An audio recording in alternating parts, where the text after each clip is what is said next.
Dan Fernandez, nagsisimula ka ng mangampanya. Sabi pa niya mga kaibigan, no? Hindi kayo uuwi ng luhaan. Uwi kayong lahat na merong pera. Yan tayo eh. Congressman. Oy, mga congressmen. Yan tayo eh. Advance vote buying na ba? Bawal na bawal yan, pero ngayon okay na? Pero kung personal ay pamumudmud ko sa inyo, talaga? Lokohin mo nanay mo. Sample ng isang kupal na politiko, ganyan na ganyan talaga. Ganyan na ganyan ang asta ng mga gago.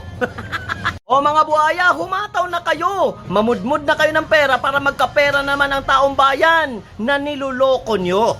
Pinapamudmud nyo sa taong bayan pangkalingkingan habang tagalieg naman ang kickback nyo. Ina ng ina nyo, minimension ko lang ang lola nyo.